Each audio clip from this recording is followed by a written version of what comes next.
دوستو، معاشرے کی بنیاد ہمیشہ جسٹس سسٹم، سوشل ویلیوز اور ہیومن مورالٹی پر کڑی ہوتی ہے۔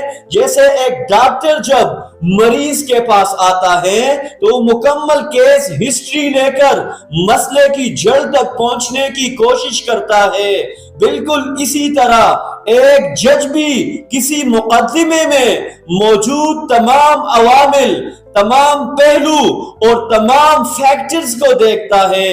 اگر ڈاکٹر ہمیں ہیلدی لائف سٹائل کا مشورہ دے تو ہم اسے برا نہیں سمجھتے بلکہ اسے ہمارے فائدے کا مشورہ سمجھتے ہیں۔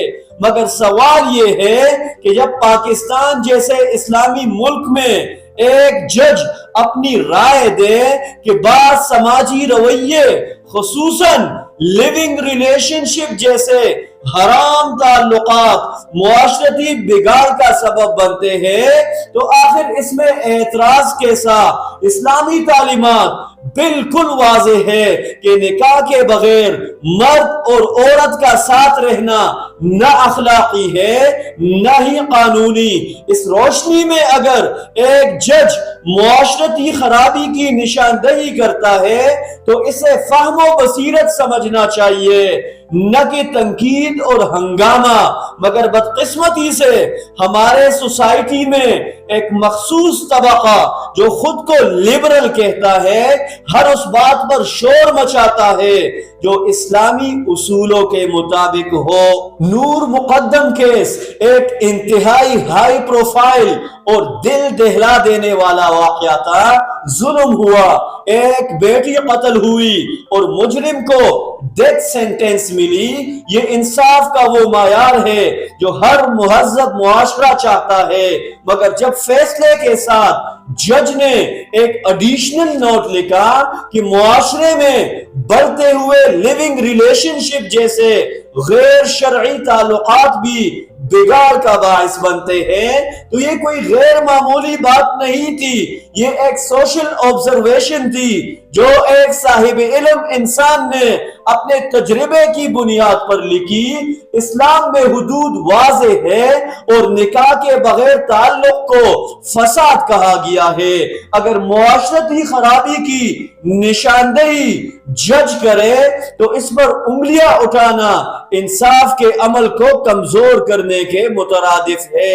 پاکستان کا آئین واضح طور پر کہتا ہے کہ یہاں کا نظام اسلامک پرنسپلز کے مطابق چلایا جائے گا اور معاشرتی روابط کی رہنمائی بھی انہی اصولوں سے لی جائے گی۔ اگر ایک جج معاشرتی بیماریوں پر مورل کومنٹ دے تو یہ اس کا حق بھی ہے اور ذمہ داری بھی۔ پوری دنیا میں ججز پبلک ایتھکس، سوشل بیہیویئر اور غیر صحت مند طرز زندگی پر تبصرے کرتے رہتے ہیں، لیکن ہمارے چند لبرلز عناصر ہر اسلامی اصول کو ٹارگٹ کرتے ہیں تاکہ معاشرتی اقدار کو کمزور کیا جا سکے۔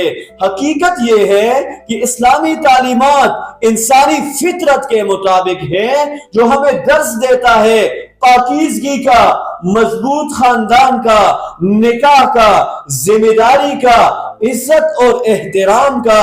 اگر ہم ان بنیادی فیملی ویلیوز سے دور ہو جاتے ہیں تو بگاڑ خود بخود پیدا ہوگا۔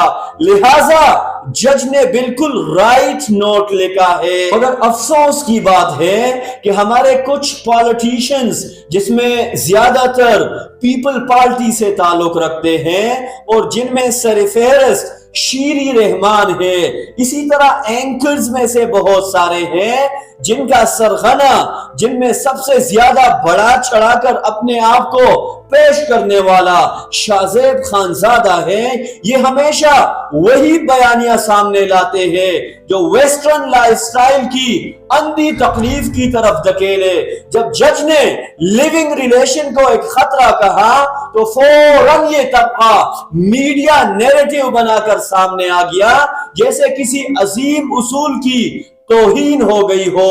وہ کہتے ہیں اس سے قتل کا کیا تعلق، لیکن سوال یہ ہے کہ کیا جج نے یہ کہا تھا کہ قتل کی صرف یہی وجہ ہے؟ نہیں، اس نے صرف ایک پاسبل فیکٹر بتایا تھا، ممکنہ وجوہات میں سے بتایا تھا، بالکل اسی طرح جیسے ڈاکٹر بیماری کی ممکنہ وجوہات بتاتا ہے۔ مگر حیرت کی بات ہے کہ اسلامی معاشرتی نظام پر تنقید کرنا ان لبرل عناصر کا معمول بن چکا ہے، اور یہ رجحان معاشرے کے اندر کنفیوژن پیدا کرتا ہے، جبکہ ہم جانتے ہیں کہ غیر شرعی تعلقات اسلام میں سراسر منع ہے اور معاشرتی خرابی کا باعث بنتے ہیں۔ دوستو، ہمیں فیصلہ کرنا ہوگا کہ ہم کس ڈائریکشن میں جانا چاہتے ہیں، اسلامی اصولوں، مورل ویلیوز اور معاشرتی پاکیزگی کی طرف، یا پھر ایک ایسے لبرل فریم ورک کی طرف جو خاندان، عزت اور اخلاقیات کے دائرے کو ختم کر دے۔ پاکستان ایک اسلامک ریپبلک ہے، یہاں معاشرتی قوانین اسلام سے اٹھتے ہیں، اور ججز کو یہ حق حاصل ہے کہ وہ معاشرتی برائیوں پر وارننگ نوٹ دے۔ ہمیں ان آوازوں کا راستہ روکنا ہوگا جو بے حیائی، خاندانی نظام کی تباہی اور غلط سوشل ٹرینڈز کو فروغ دیتی ہے۔ یاد رکھیے، قوم طاقت سے نہیں کردار سے بنتی ہے۔ اگر ہم نے اسلامی اقدار کو مضبوطی سے تام لیا تو کوئی لبرل ایجنڈا اس قوم کے ایمان، ثقافت اور خاندانوں کو کمزور نہیں کر سکے گا۔ اسلام ہماری شناخت ہے، ہماری قوت ہے اور ہماری بقا ہے، اس میں دو رائے نہیں۔